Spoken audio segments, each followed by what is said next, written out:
out late to everyone today.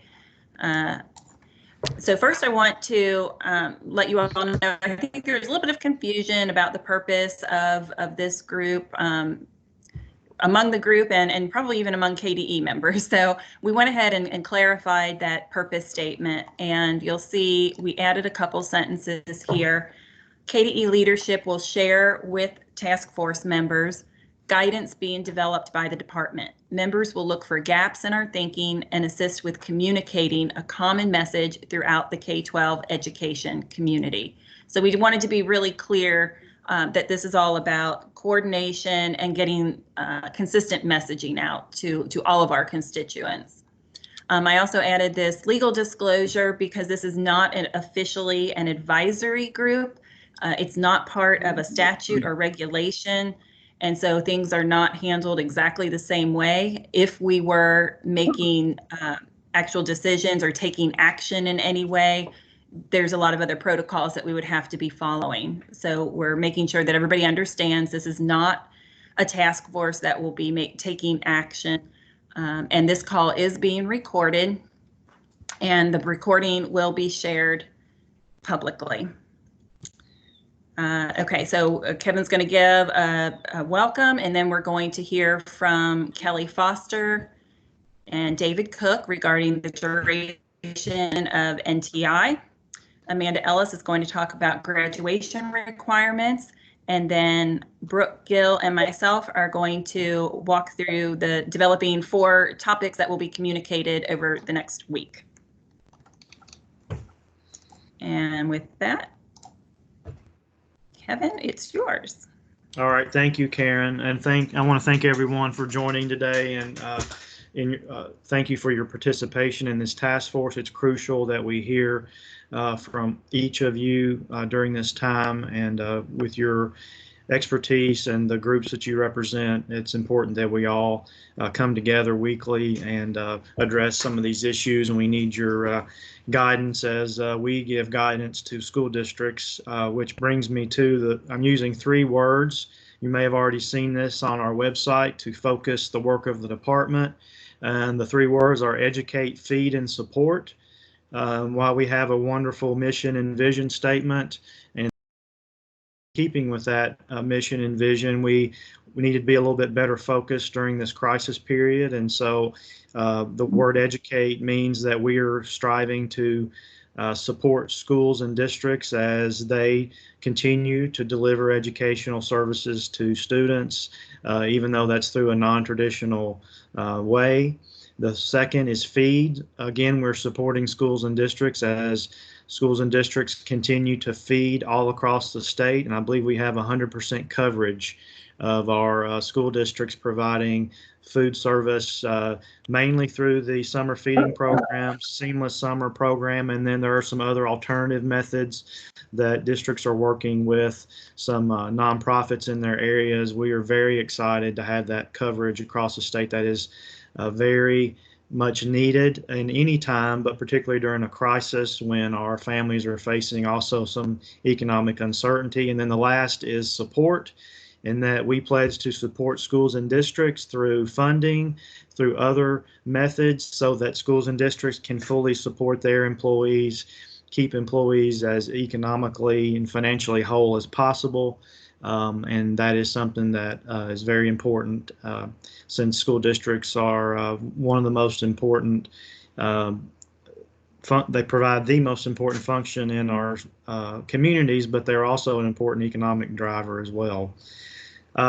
As you know, we had a superintendent's webcast on Friday that at the peak we had over 300 individuals listening, obviously more than superintendents. And that's good because the more we can get those messages out and have those questions answered, the better for consistency across the state. We also announced the launch of the KDE's COVID webpage and email address, and that is to take care of education-related issues, not to take the place of the COVID-19 main website at the state for information related to the actual virus or health issues. But for education, providers around the state. This K-12, this is the place to go to, and we're having a page that will be a launching page, so you don't spend a lot of time trying to find the answer you need on the department's website. And the email address for education-related questions, covid19@education.ky.gov. I'm also pleased to announce that we have a special superintendent's webcast tomorrow, March 31st, regarding special education issues. And of course, that the audience will be superintendents, special ed directors, co-op directors, and our other K partners. And I'm blanking on the time for that. Karen, can you help me with that? It's from 2 to 4. 2 to 4. Tomorrow, 2 to 4 will be the superintendent webcast on special ed issues. Eastern time. Eastern time, thank you. We will continue to have at least one superintendent webcast a week, sometimes more than that. We will be planning a superintendent webcast for next week, and we intend that to cover the funding issues related to COVID-19. Of course, the CARES Act that was just passed, bringing you up to speed on that, as well as we may have a little bit better idea of what's in the state budget at that time. And I know there are all kinds of funding questions related to that. And then we will have, reserve the right to have a superintendent webcast as needed if questions start popping up or if things change and we need to do a quick turnaround on that. So just make sure everyone's paying attention to their email. And as I mentioned, the federal Coronavirus Aid, Relief, and Economic Security Act, or the CARES Act, was passed last week. We've received an estimate from the SREB. They did calculations for the southern states. I believe Kentucky is on track to receive about $197 million, at least from portions of that act. And I want to thank SREB and Dr. Pruitt for getting that information to us. I know that was a lot of work on their part. And of course, that's just an estimate, but to give us kind of an idea of what we're working with on some of the education grants that are going to be rolling online. And we're also going to ask the State Board of Education to waive some relevant regulations at their April 9th meeting that are directly impacted by COVID-19. And may be related to some due dates that districts are dealing with. And then in addition, we envision taking advantage of the executive order the governor has already issued for a waiver of some additional statutory requirements that may be required on other matters that you deal with on a routine basis in a school district. There'll be more to come on that. And then finally, this is just a call to action of all the members on this task force to think differently about your supports and what you do for your role groups. And I know you are already doing that. I've been already seeing emails that talk about things that you're rolling out to your members and you're thinking differently and providing these supports. And that is a great way that you're supporting the efforts in schools and districts. And I know is very much appreciated for the folks that are there on the ground. So I'll turn it over to, I think the next item is a discussion of the duration of non-traditional instruction, and Dr. Kelly Foster. Good afternoon. David and I are going to give you a brief update on what is going on with NTI. We know that you all are not dealing with the challenges and the successes of NTI on a daily basis. So we wanted to share that with you today. We have asked districts to prepare 6 weeks of NTI instruction between March the 16th and May the 1st. All of those districts have been participating in NTI, and currently schools are closed until April the 20th. I've asked David to share with you all kind of a high-level overview of all the guidance and information that he has been sharing with superintendents, and each district also has a NTI point of contact, and he has been meeting with them regularly and providing daily guidance via email. He is also going to be sharing with you all the big issues that we're seeing across the state in trying to do NTI instruction, which is the non-traditional instruction, for a long period of time, as well as some of the best practices that we're seeing across the state. So at this time, I will turn this over to David. Thank you, Kelly. I'm going to try to not be too long and arduous with all of this, although I do want you all to have all the information that you need. I hope everybody can hear me okay. But as Kelly said, we have been in daily contact with the NTI points of contact and the superintendents across the state with guidance information. I'm happy to report that for the most part, we've gotten through most of the questions that seem to be popping up on a quite regular basis, to the point that I think we've given good guidance to school districts on how to handle certain topics. We're kind of slowing down in the form of new questions for NTI as it relates to the program itself. There are still a lot of questions, as Kevin mentioned a few minutes ago, that have to do with funding and things like that. But for the most part, the school districts are starting to fall into sort of a routine about how they're handling NTI. And I think that's important for everybody to recognize.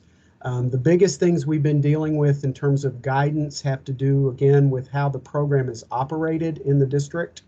I always point this out to people right off the top. It's important to remember that most of what happens in an NTI program and an NTI plan is district decisions. The regulation and the statute do not provide a great deal of detail about how things are supposed to be done, just the requirements and what we have to collect and provide information on. So a lot of the times the school district might be doing something, and it's not something we necessarily told them to do or didn't tell them to do. It's just that that's the way they've chosen to handle a particular aspect of what the regulation requires. As Kelly said, there's been probably a 4 or 5 topics that have hit the question wire the most from our school districts as we've gone through this time. And just for your information, all of the guidance that we've been sending to school districts and superintendents and points of contact is available on the KDE website under non-traditional instruction. So you can find all that information there. But again, what most people were concerned about early on was this notion of participation, both for students and teachers. And that we went through a good deal of guidance about what we expected in the way of calculating or determining participation. The thing that makes the emergency NTI situation different from a traditional NTI situation is that the normal ways we would go about figuring out participation are through the exchange of information, whether that be paper work that is turned back into the school or digital work that's recorded in a platform that the student is using. Obviously, with paper situations, we can't really do that as easily with the Corona situation. So we've figured out some different ways. And I think the thing that's most important about this is to remember that what we're asking teachers to do during this emergency NTI situation is, more importantly, interact with their students to try to determine how things are going with their assignments. That's pretty easy to do if you're in a digital situation where you can talk to all your students at once. It probably requires more of a personal phone kind of situation with kids who don't have internet access, but it's also a great way for teachers to have that one-on-one kind of conversation with a student during the week to find out how they're doing with their assignments, what help they might need, and so forth. So that's probably the idea of around student participation has been one of our key issues. Another issue is teacher participation. That's a little bit easier to handle because teachers in most districts are keeping logs about their interactions with students, which allows the district to know and the school to know when they were reporting to work, when they were finished with their day, and what they've been doing during their day. In addition, we've talked to the districts a lot about how they're going to submit information, and because of the COVID-19 being a very different situation than normal NTI, what we're doing at this point is having districts sign assurances about the collection of work. We're not asking for the work now. We're going to do that after the fact. We're asking them now to simply show us the kinds of work that they might be collecting, and then we'll go back and audit those efforts later in the summer. We've given them specific guidelines on some issues related to leave for teachers, how participation is calculated and entered into our system. Again, the documentation that's required during NTI days.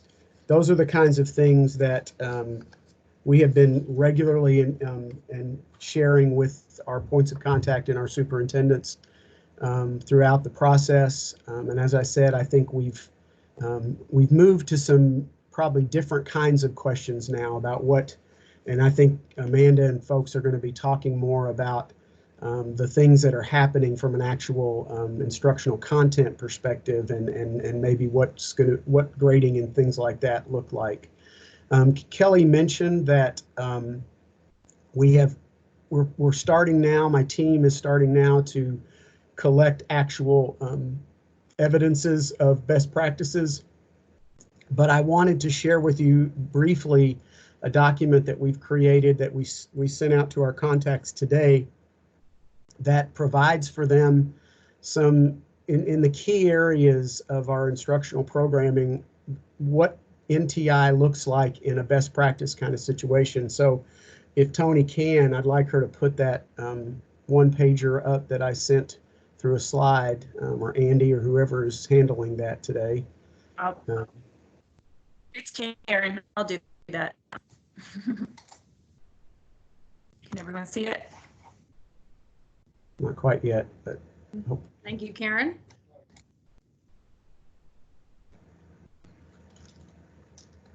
I don't see it. I don't see see it. Yeah, okay, hold on.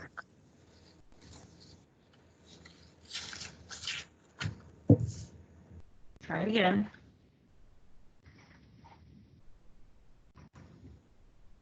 Still not seeing it? Now, are you doing it as a share? Yeah. Yeah, I don't see it. Okay, hold on. Let me go this way.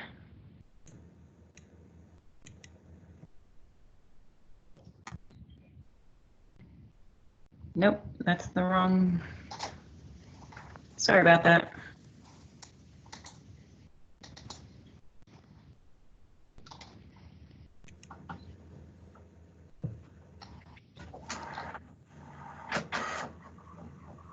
I'm not sure why it's not coming up.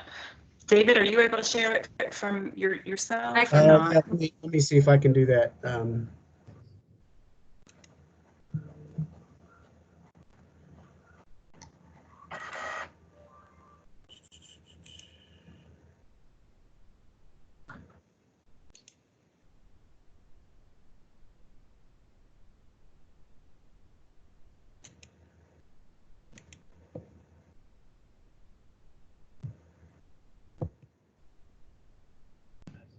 I think I've got it. Let me see if I can put it up.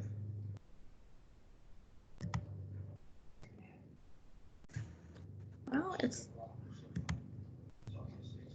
now it wants to go to this.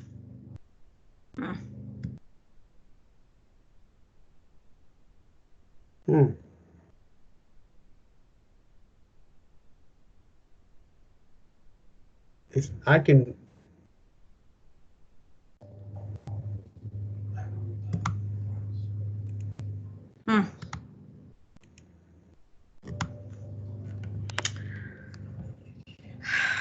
Yeah, I don't know.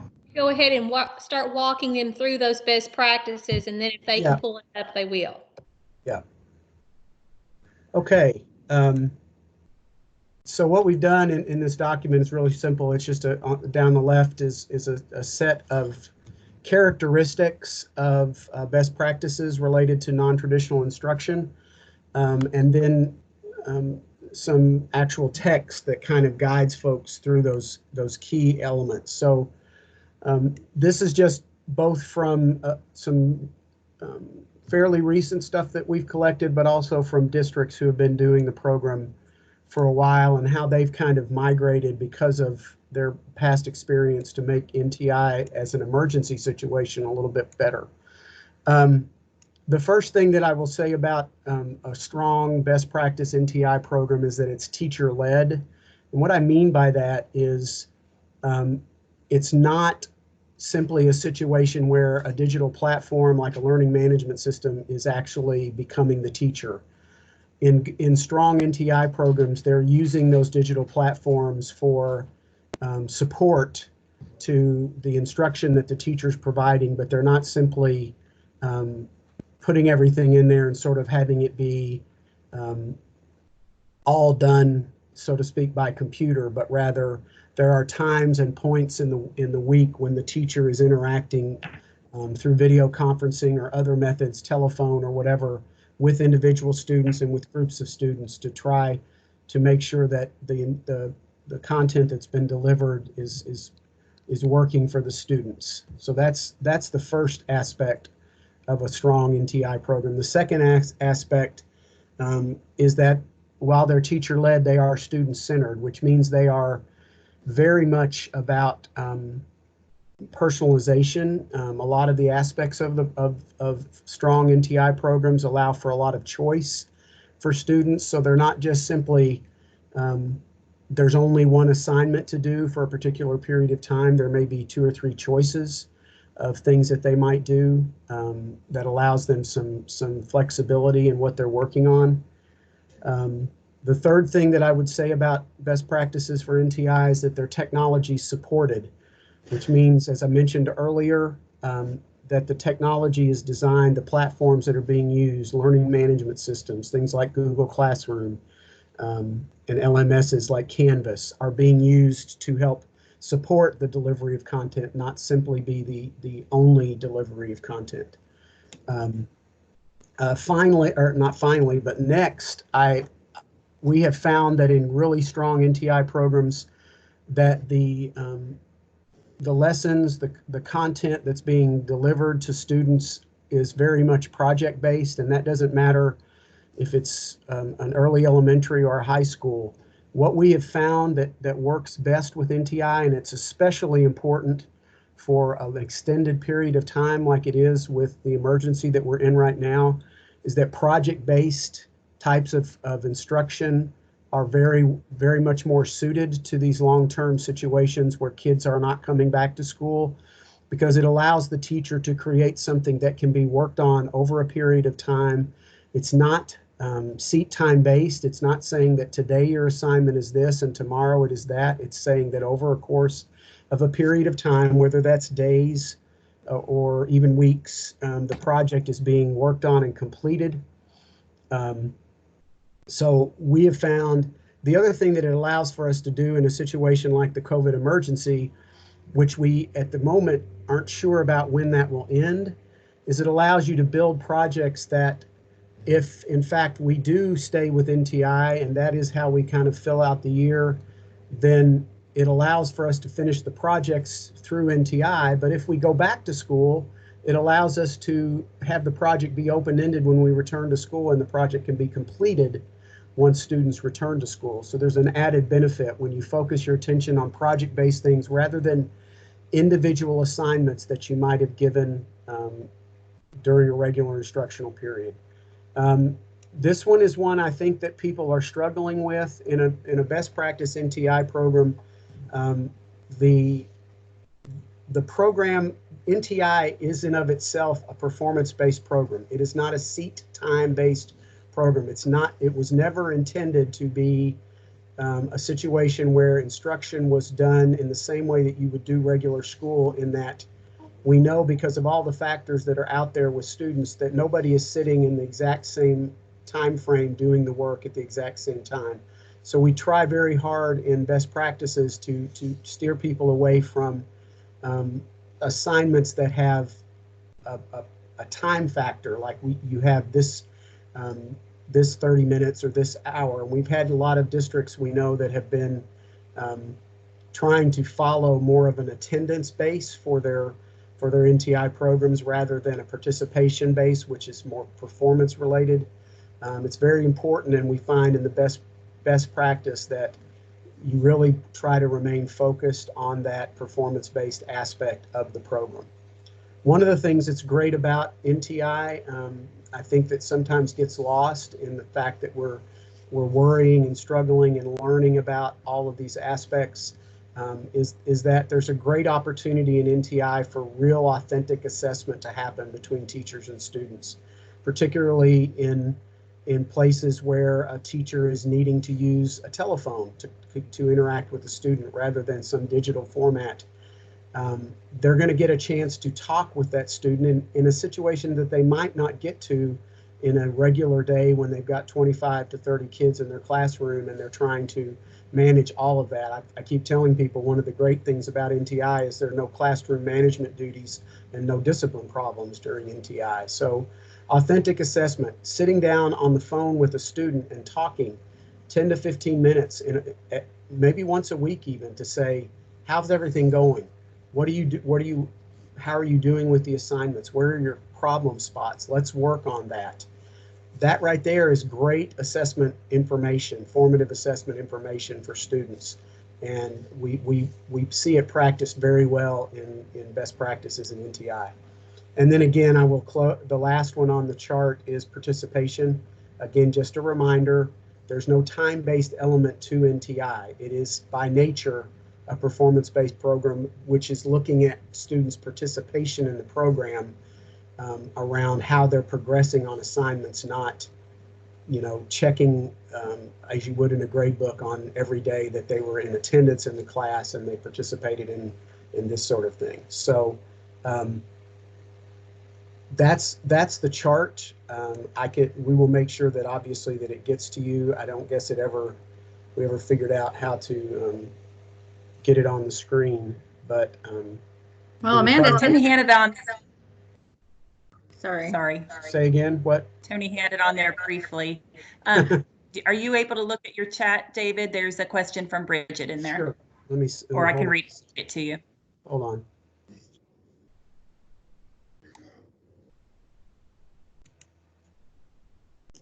Yeah, Bridget, that I talked about that near the end. One of the ways that we have recommended to districts that they think about, oh, there it is, that we think about interactions with students that have limited or no digital access. What we found is it works really well for a teacher to try during the course of a week. And one of the things that it's important to realize is, because we know this is very different than collecting traditional work from students, we're not expecting as often of an interaction with a student, but we think if we can get teachers to have conversations by phone with those students who don't have digital access, and as I mentioned a moment ago, take about 10 or 15 minutes to make a determination of how they're doing on progressing on their work. That's a true, authentic assessment, a formative way to measure how students are doing, and it can translate into the teacher recording that as, I think that Bridget is doing well on her assignments, and that would count as participation for the week for Bridget if we can have those. So we know that in most cases, that's a bigger deal at the elementary level because there's probably more kids without digital access. In high schools, the kids are interacting with their teachers almost regularly, daily, through Google Classroom or one of their learning management softwares where they're submitting assignments through that. The focus we feel like we really need to make during NTI and this particular emergency situation is the kids that don't have internet access. If they have internet access, most of our districts have done a really great job of designing and creating learning management, using learning management softwares or other platforms, whether those are individual math programs, English programs, to allow them to interact with students. And those record when the student is on the platform, and those record the students' work on assignments. It's the kids that don't, and that's Bridget's question, is it's about focusing a little bit more attention on those kids. It also helps with the equity issue because it allows us to have interactions with those kids who don't have internet access, which is one of usually the larger questions about programs like NTI. David, there's another question or a comment. We're having difficulty with phone-based conversations as well. Partners don't want to use all their minutes for school on government-issued cell phones. Do you have any comment on that? I don't. Again, we're just trying to figure out some options for folks that don't, when they don't have internet access, with, you know, in a normal, let's just say this was a normal NTI situation. What we found a lot of districts would do was they'd actually, obviously, in some cases, if they couldn't use, people were not connecting on telephone, they'd go to the home and have conversation with the students there. Obviously, we can't do that in this situation unless we figured out some creative ways to maybe stand out in someone's yard and have the conversation with the student. We just felt like we're probably not going to get ourselves all the way to the total saturation of 100% in terms of physical interaction or contact through voice, but we want to get as close as we can. So I'm not sure I know what to do with parents that don't want to use their minutes for school. So I appreciate that comment, and something we'll have to think about. Okay, David, I think we're ready to move on to the guiding question that we have around this topic. And that question for our task force is, what feedback or concerns are you receiving from your constituents? So you can either type something in or you can unmute yourselves if you'd like to speak.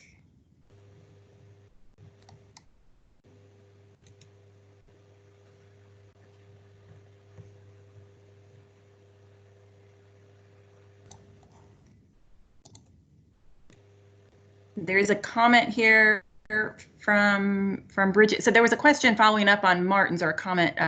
Parents have gotten government issued cell phones. Mary Pat asked that question, and Bridget responded, is Martin's concern above a reason for CHFS to look at minutes provided? If by government issued, this means a means tested benefit. Oh, sorry. No need to respond, she says.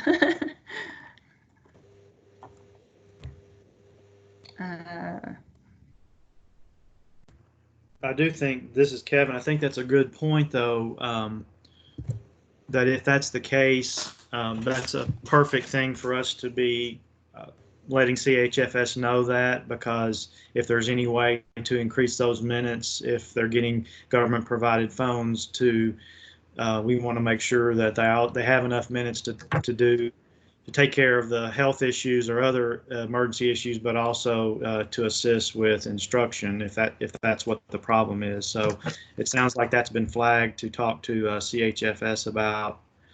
I think Mary Pat's going to do that. So I appreciate that issue coming up. Marty Park added a comment. There are also many community-based strategies being developed district by district for helping connect families digitally to further close the digital connectivity gap. Thank you, Marty.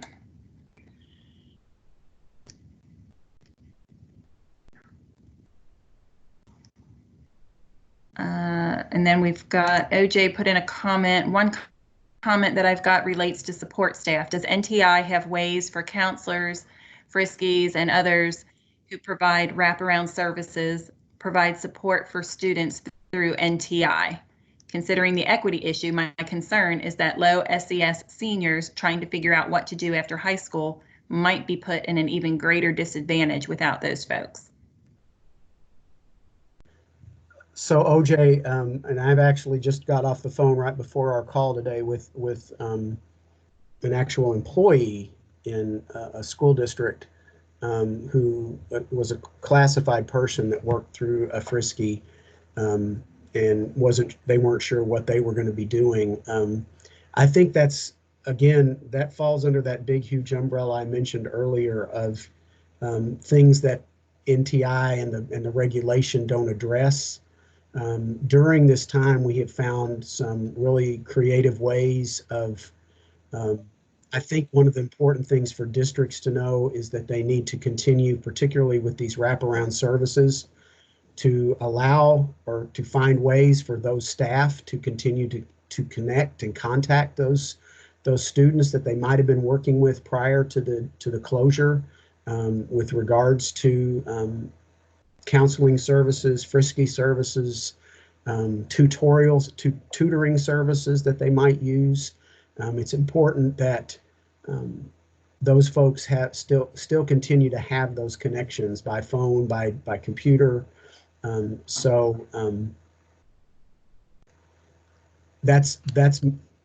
the level of the answer, is that it's, again, it's not something where NTI specifically addresses that, but I think it's one of the things that as we take our guidance documents that we've been developing for the emergency and sort of merge those with our traditional documents, because there are some differences, that we really focus a little bit more attention on that conversation about how our districts doing the work of those specific kinds of classified staff that may not be falling under special ed or related services to special ed, but some of the other support services and wraparound services that students.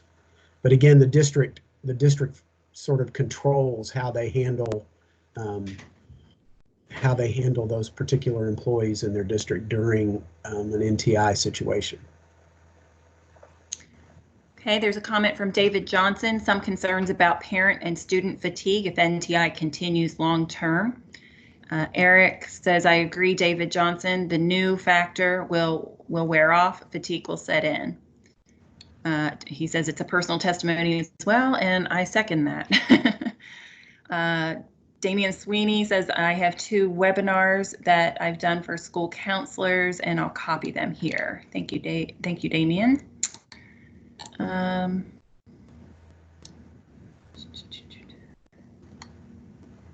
Rhonda Caldwell says, concerns from principals, 20% in communities with no or very limited internet access, exposure to COVID-19 regarding exchange of packets, and working parents, multiple fast food jobs, etc., with no time to support NTI learning at home.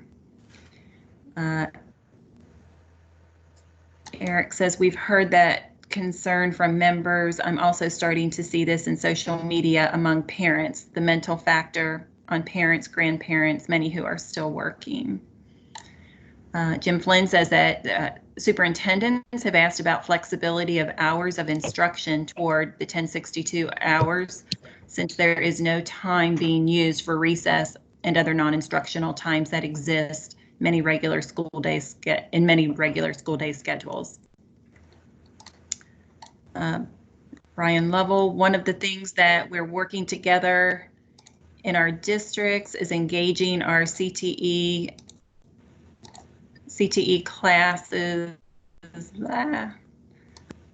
Sorry about that, getting wonky on me. Okay, CTE classes, FBLA, FFA, to assist local businesses to develop a social media web presence, all done remotely by phone, Zoom, Hangout, etc. We have students developing phone apps, others developing free websites, etc. Daily updates help keep a finger on the pulse of student work. We're looking at ways to have WBL using the CDC guidance and operate within the real world constraints. Students without web connectivity are working to log calls, reach out efforts, etc. from a distance. Just an idea for the group as a whole. All right, and there's a bunch of others, and Damian has posted his links. I think we'll stop there because we've got a couple other agenda items to get through.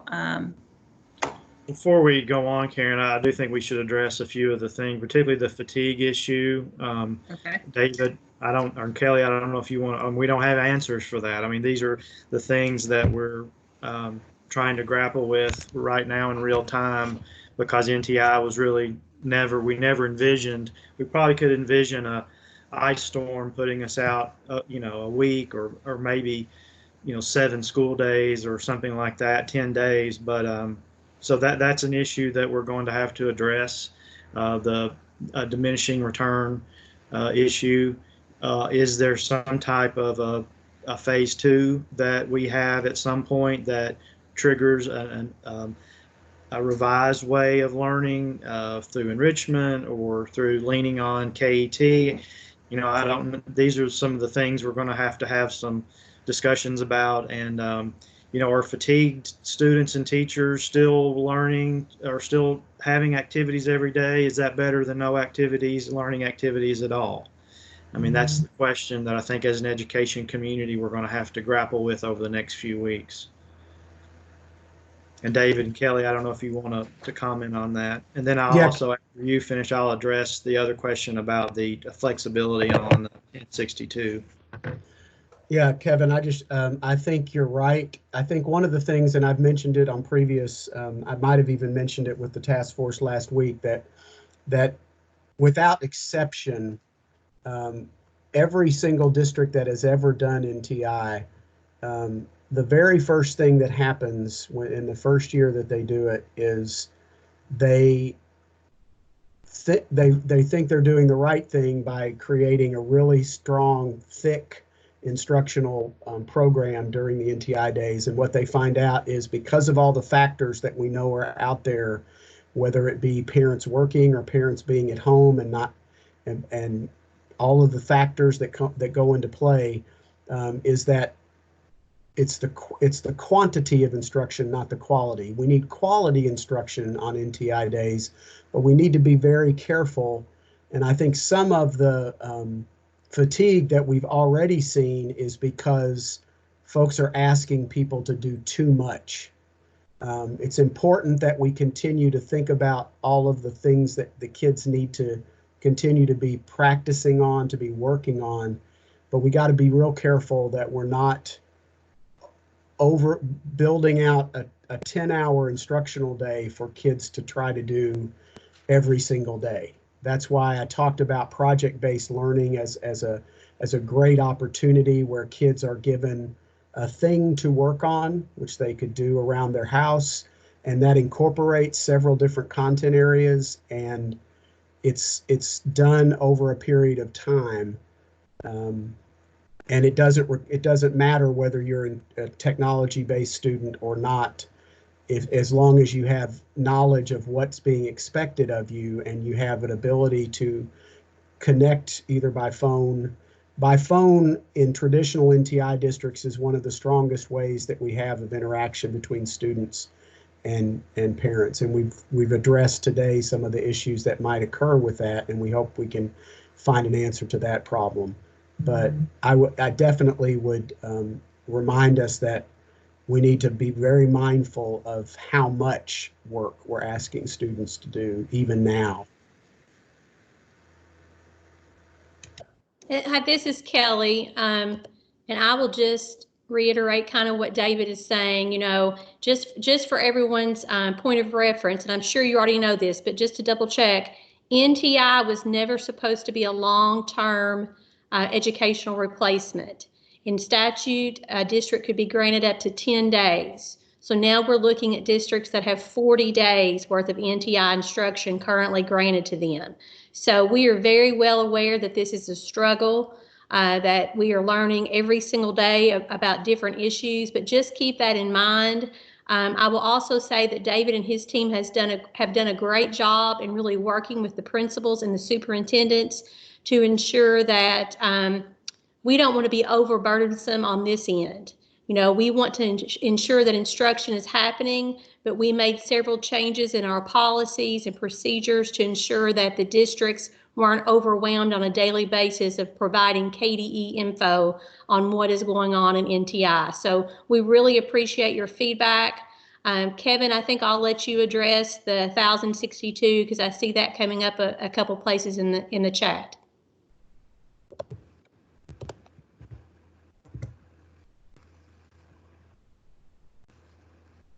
All right, thank you, David and Kelly. There's a question about the 1062 and whether districts could be allowed to increase their number of minutes on an NTI day to help get them to the 1062 hours.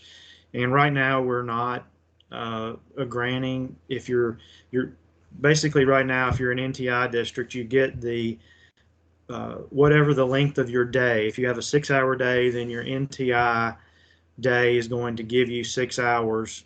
So that's flexibility right there. Yes, there are some districts, if they have a 7-hour day, they're getting 7. I can just tell you that if districts get in a situation at the end of this, and we're trying to, and you're in a waiver situation, we're trying to get you to 1062, we're going to be very flexible with how we get there.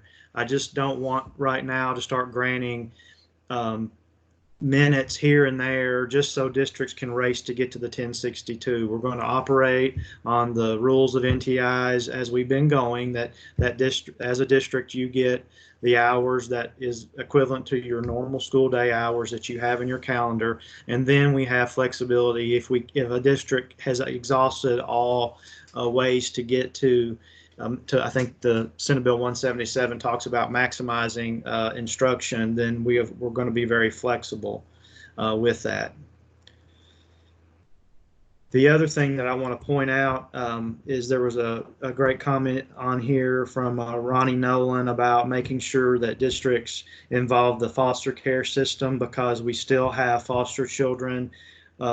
The placements for foster kids didn't just end on March 16th when we closed schools. They're still being placed in and around the state to take care of the needs of those kids. And so we just need to make sure that districts have plans for students who are entering into their district for the first time, which is still going on. So I appreciate you flagging that, Ronnie.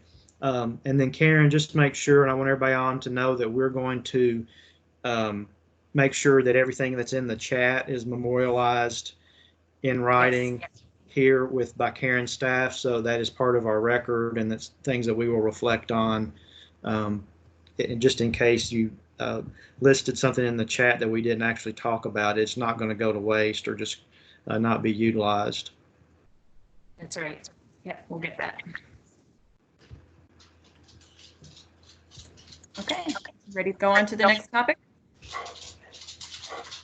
Yes. So we've got Amanda, who's going to talk about graduation requirements. Amanda? Good afternoon, everybody. I'm going to actually try and share my screen. Let's see if it works. And what you should see, Karen, if you'll let me know, is the first PowerPoint slide.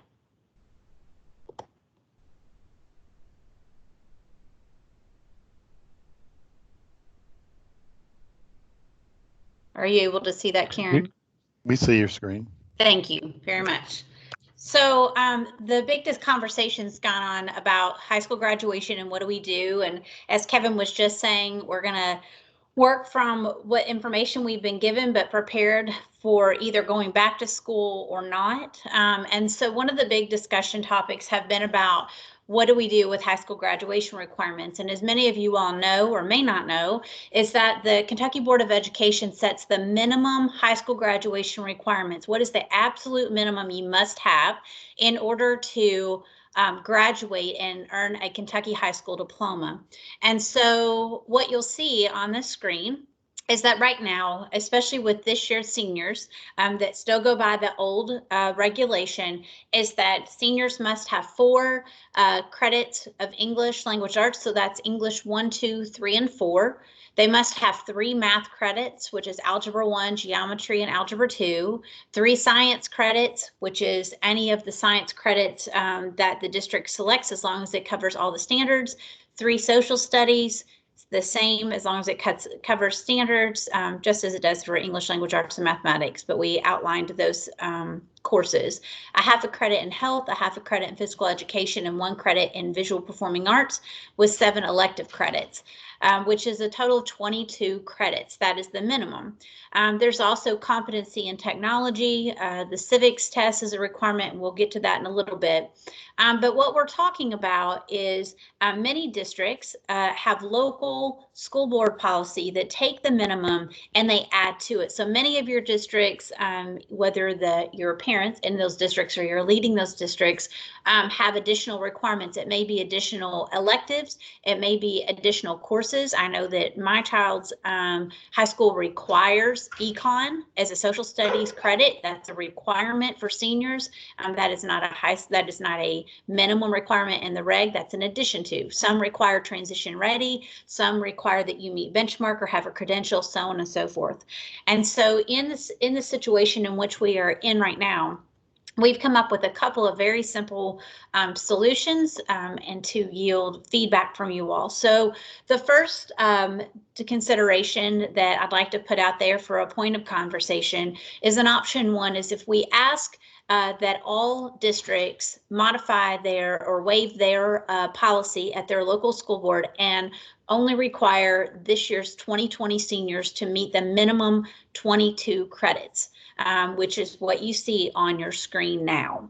That is one option. So that would not require any change at the state level. It would require change at the local level, which majority of our districts have their own local policy on graduation requirements. It would just go down to the 22 credits of completion of what's listed on the screen.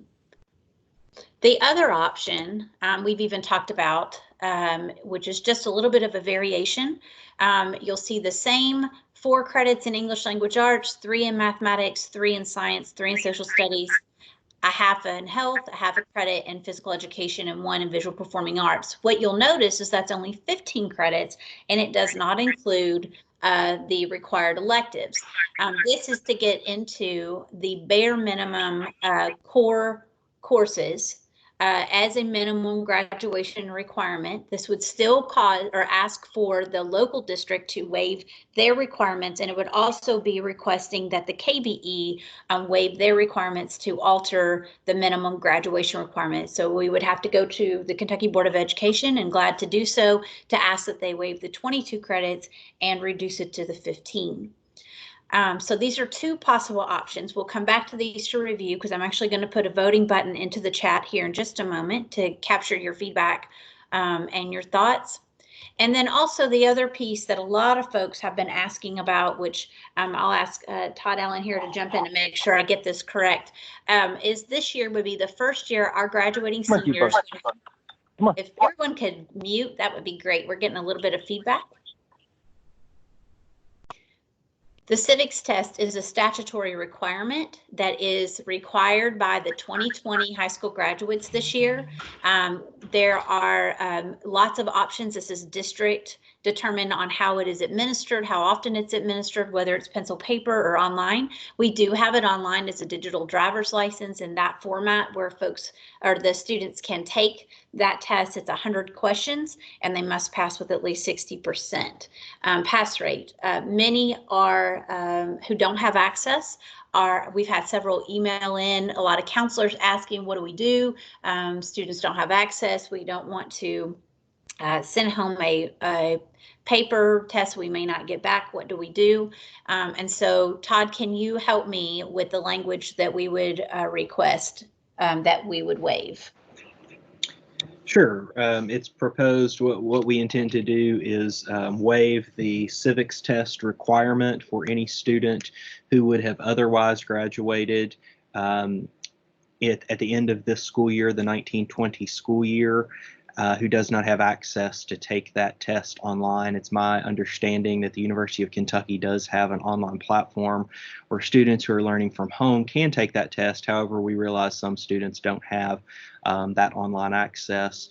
So the governor has already entered an executive order that we can rely upon to waive certain statutes and regulations. We just have to put together that plan to waive it and submit it to the governor's office for approval, which we intend to do, to waive the civics test requirement for those students who would have otherwise graduated at the end of the 1920 school year.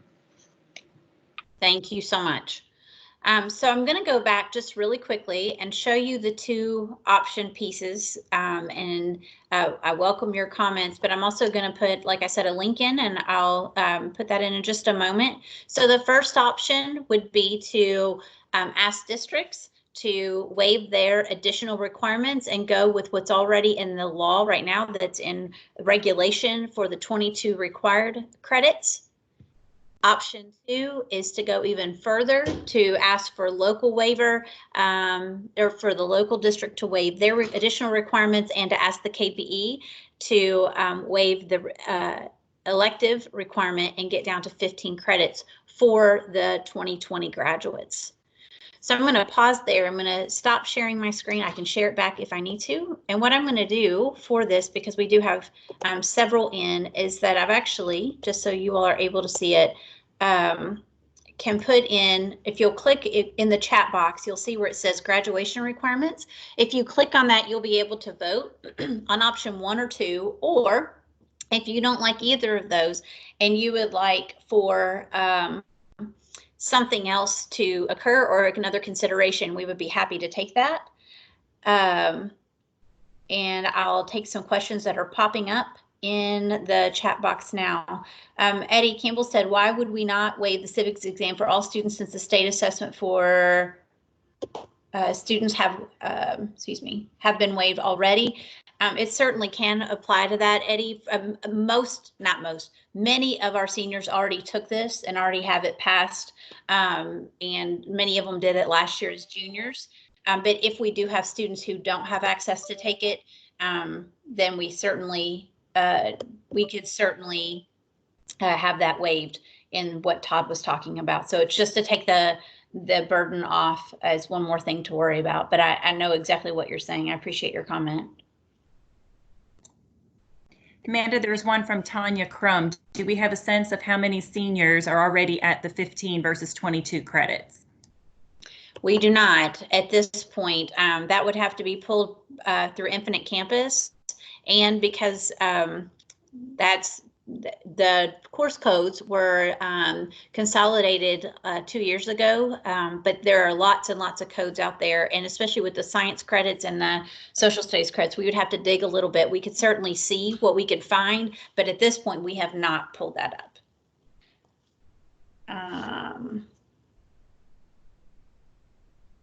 Oh, if you're not able to vote, and I apologize, we practiced this a bunch, but you can put it in the chat. Basically, it's option 1 or 2, or give any suggestions on improvement, and we can definitely capture your feedback and rethink any of the things we have not thought of. We certainly want to avoid unintended consequences for students. We know this is a tough school year for them, and something that is definitely uncharted for everyone. So we want to make sure that we are fair and balanced and flexible at this time. So thank you. Apologize if it doesn't work for you. For some it has and others it haven't, but you can certainly put in the chat box whether you liked option 1, which are the 22 credits, option 2, which would be the 15, or if you have other suggestions. And for those of you who are using your phones and can't enter into the chat, you can email me and I'll make sure that Amanda gets those responses as well. This is Karen Dodd, by the way.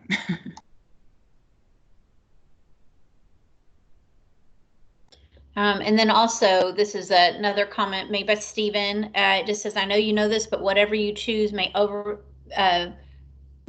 clear that any change to the grad requirements was made to students during this time. Do not let people use this against educators in the future. And there's a thumbs up on that. And absolutely, you know, we definitely value when our diploma and the meaning that it has and trying to improve it. So completely understand. Thank you.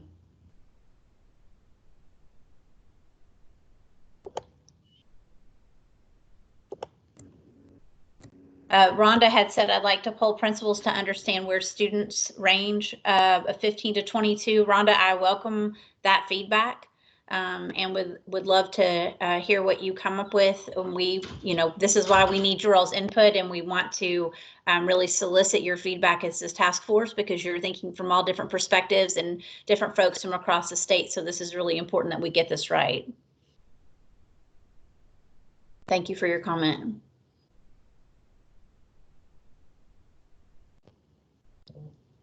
And to your point, Tony, many have way more than 22 credits at this point, but others may not. There are some students who've had to retake courses or maybe on a different path came in.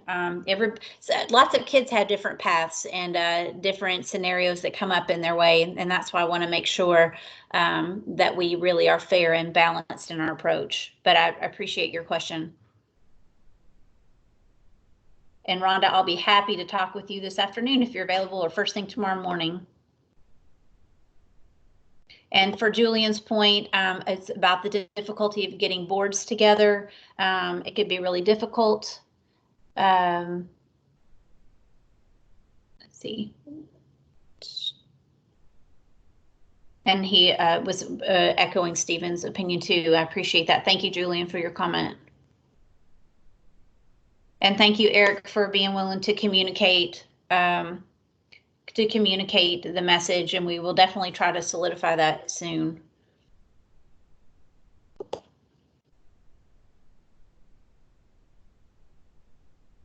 Agree, Brian, thank you. And Melissa, thank you.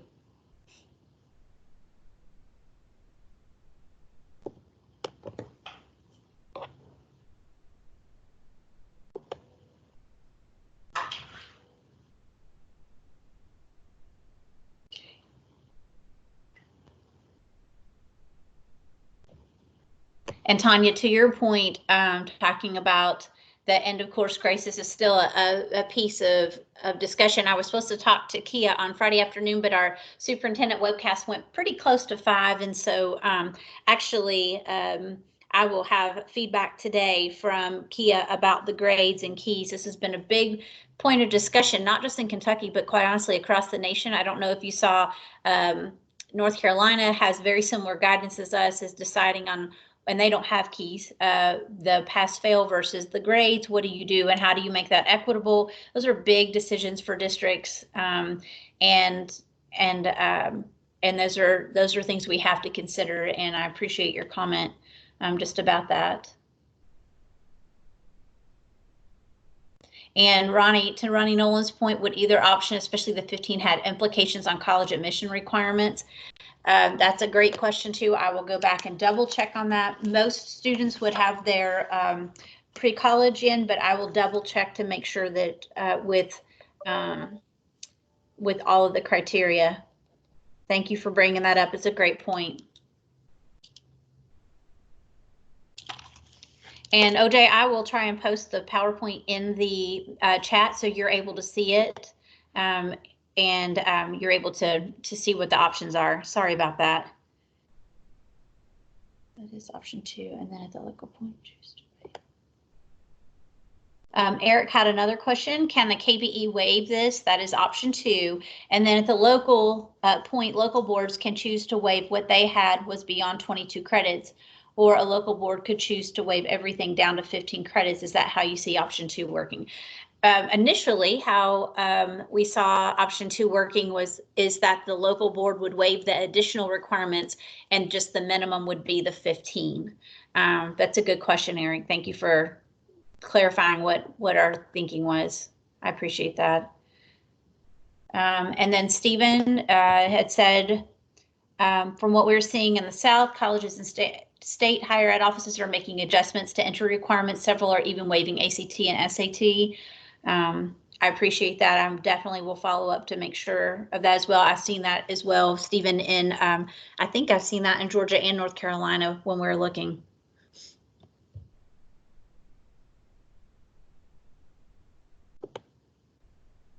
Yes, Julian, to your point, there are a lot of discussions around pass fail and NCAA clearinghouse. That was brought up today. I saw, I think, in the article for North Carolina as well. So to your point, I appreciate you bringing that up. You're right. On the requirements, so the entry requirements, I appreciate that. It's a great perspective.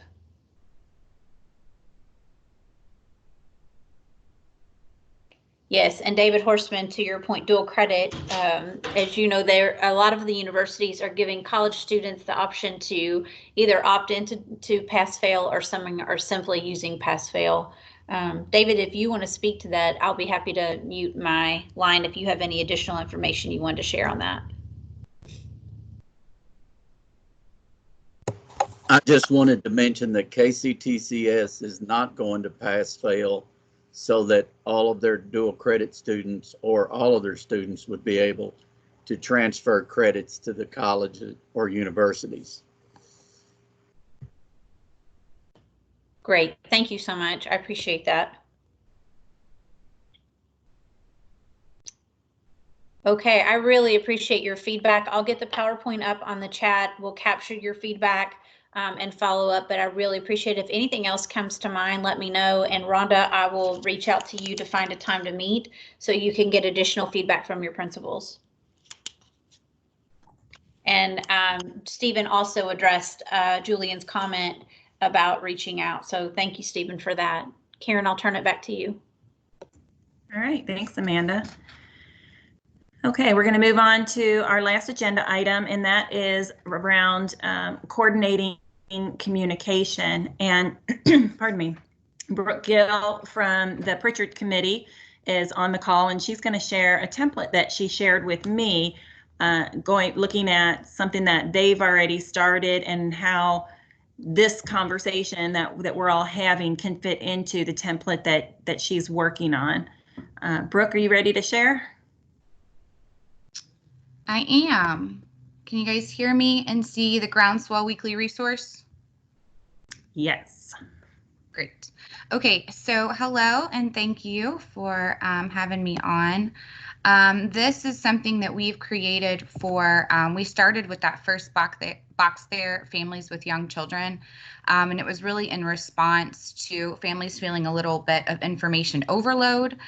So many great ideas out there, but to what you guys are talking about, just feeling really overwhelmed with how many things they needed to get done in a day while also juggling work. So we thought it would be nice for families just to have a snapshot version. Here's 5 to 7 things we highlight for the whole week. And if you can do these 5 to 7 things, you're at least kind of dipping your toe into what it feels like to homeschool. So if you click on the families with young children, it takes you to this resource. So it can be featured as part of the package of the other 4 resources, or it can be pulled out separately. And that's the cover page there. And then you really just have this really just simple toolbox of ideas. We've got the Feed Kentucky information there in the middle, the KDE COVID website there at the bottom, 1 physical activity, 1 way for parents to really increase their social connection. So we link to some virtual parent cafes that are happening. 1 easy learning activity that could be shared and used. We try to think of different subject areas that these learning activities can cross over. A mindfulness activity, a family fun, and then some sort of art activity. So that's our weekly resource for this week. We created 1 last week and it was a big hit and got shared a lot. And so we thought, okay, maybe we're on to something that families need. So we kind of went back to the drawing board and decided that we could add on 3 other audiences. So we also added on our middle school and high school version. Is it changing when I change? Are you looking Yes. at families? Okay, Yes. great. So then this is our middle school and high schooler and college student. And what we really like about this resource is it's being created by middle school and high school kids. So we know the ideas that teenagers will like them. And so family time, for example, I love this, is creating a TikTok video with your teen. There's some recipes on here, some writer ideas, and then we've got the COVID homepage again. We also created the educator version that's going out this week. And so these resources are specific to teachers. And so how to use the Google Classroom. Again, back to the KDE COVID website, Kentucky Center for Math, back to how you can help find some places to access the food networks. And then there's actually a process you can become an emergency provider during COVID-19. So we put that in there. What we're offering to you guys today, if it would be helpful in your all's conversation, we are happy to add in a district resource. And so we just built a sample template. that we could launch beginning next week, April 6th. And so this would just highlight what you all feel like districts need to know. I just put some placeholders in here. We're not married to these or even this format. But I know you guys were talking last week a lot about some reflective questions for districts. And so there may be a line or two about this task force so that districts know that we exist. And then why we felt it was important to think about questions for their district. I think the KDE COVID website would be up there in the top. I was thinking about some of them as you guys were going through. Maybe there is an NTI. That NTI best practice document I think should absolutely be linked here as one of the resources. I don't know how public you want to make those webcasts, but this would be a nice place to link to signing up to be on those. Damien, your school counselor websites, we could easily link that here. We could do a little one-pager about the caution of overburdening families and maybe just a little clarity on what the goal of NTI is and isn't. So I just let Karen know that we're already creating this, and it would be pretty easy for us to just add a 5th box here that said for districts, and you guys could also have access to the other 4 boxes of information for your other audiences in your communities. And I'll hand it over to you. Thank you, Brooke. So You're welcome. Yeah, I see a lot of you agreeing, comments about how helpful this would be. Amy, I see your comment about need to be careful with the term homeschool. Yeah, we probably need to be consistent with using NTI there. A lot of agreement on that. Timely use of groundswell work. It's a year in the making. Great work. Yeah. Okay. Yeah. So I think you all see why I was excited when Brooke brought this to me, and I think it's a great resource. So this was something that they can share out, and this is really what I was seeing the intent of this group in helping with. Like, what are we hearing? What are the common discussions that we're having? And so this is something that Pritchard Committee can kind of run with. So my team will help fill this page out that she's sharing with us right now from this conversation. But I think, others can use it, can share it. You can take the different components that we put in here and share it with whatever those topics are that are appropriate for your constituents. And so I don't know, just what are your thoughts around this as far as using communication and the different links? Because I know a lot of you have already started sending me links, and even in this chat, there have been additional links. So we're capturing all of that. It all stays in the chat group, which is great. So we're able to go back and reference all of those. And so just getting the right information on here and sharing out the right links at the right time is what we were thinking. So Tanya says, I think it's a great resource for families for sure. Would the district page be information be different from what's on the KDE website? Not different. I think, again, this is just our feeling is that we cannot over communicate at this time. We want consistency in what we're sharing.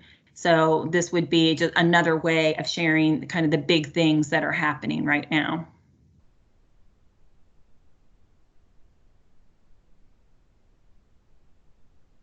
Other thoughts? Mary Pat says, great source for families. Maybe you want the Lieutenant Governor to highlight at briefing. Excellent idea.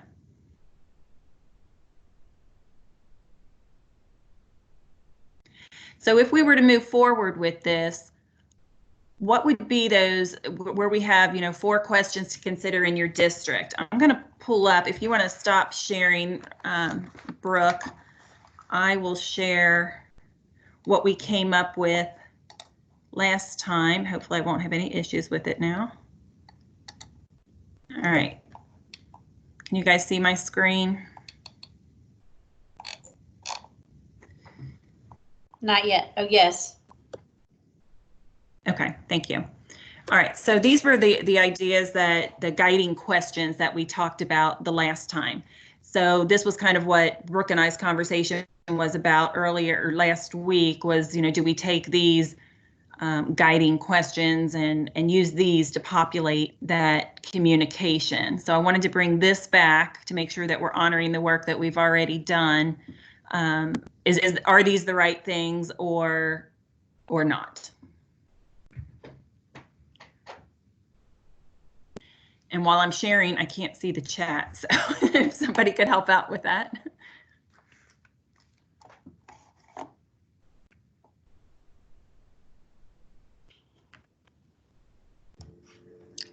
I'm looking at the chat. I don't see anything.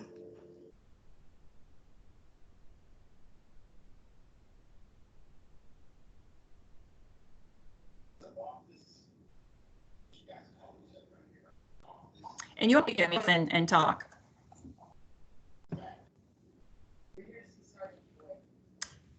Have we lost everybody on this topic? The screen share is really fuzzy, and that may just be for me, but. Okay, that's good to know. Let me try to, does that help any? Yes. Oh, yeah. Now you went back. I don't know. Yeah, that's better. Okay, good. So the idea would be, you know, if we chose 4 of these as the guiding questions that we want to put out to districts, then the other blocks that Brooke was sharing with us would have links to what does instruction look like in some form, or what are students and teachers being asked to do. So maybe something along, you know, several of these have to do with NTI. So linking to something that David's been sharing with us. So Right. that's the idea. So we have a question. Brian is asking, how are we meeting the needs of special populations? Those without internet access, special education students would be an overarching question. Right, yeah, we have that one on here. What does special education collaboration look like during NTI? So that could certainly be one of those guiding questions, and then linking to resources for that. Hi, this is Kelly. I'll let you know that I've talked with Greta. I don't know if Greta's on here or not, but I know that is one of the topics she is going to cover on the special superintendent's webinar coming up regarding NTI and special education services. Right, and I think she's doing a webinar. Is that tomorrow, Kelly? Is that right? Yes, it's tomorrow from 2 to 4 p.m. Eastern time. Thanks, Tony.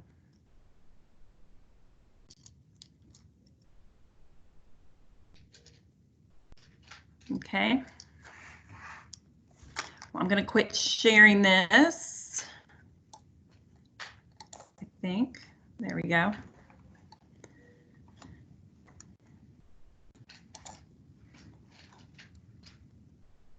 Okay, so I see Brian says collapse several questions into one. Yes, I agree with that. Yeah, I think that some of those were a little bit redundant, so we would definitely get it down to, I think, the 4. So I'm sensing general consensus that this would be a good idea and a good way for us to get some of these resources out that we've been talking about. So given that direction, then I will continue to work with Brooke and we'll get something out. I think, Brooke, we just need to work to get everything, all the content together by Thursday, and then it can go out next week, correct? Yes, correct.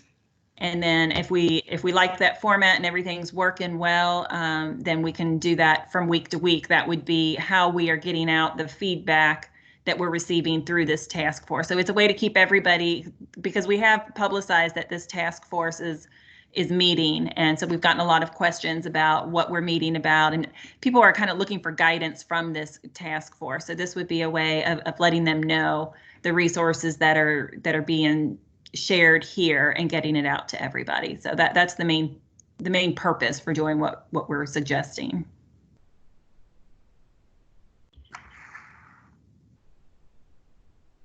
Okay.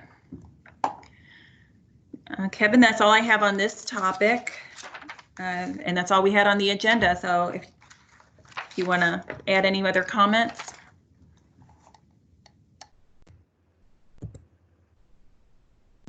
Thank you, Karen, and to all the presenters. Appreciate it, and all of you participating today. I know there's a lot going on, and a lot of things you're taking care of for your organizations. We will plan on meeting again on Monday, a week from today at 1 o'clock, same time frame.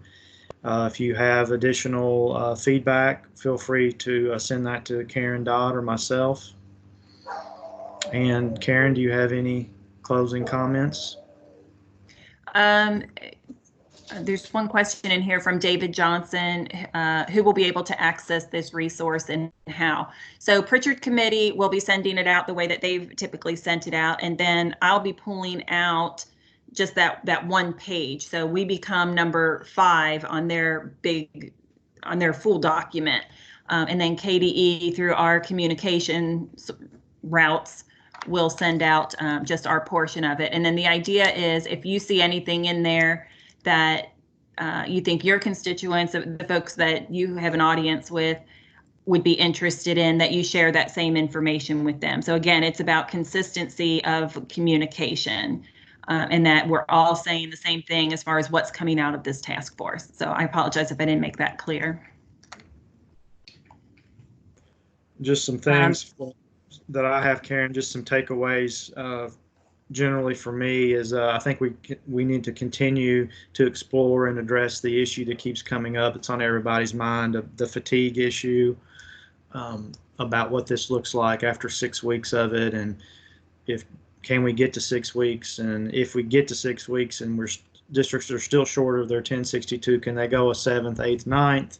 If not, what does it look like in some type of alternative delivery or enrichment type delivery, or assisting students with just maybe reading and math over the summer? What are all those options look like? I think that's something we have to continue to explore.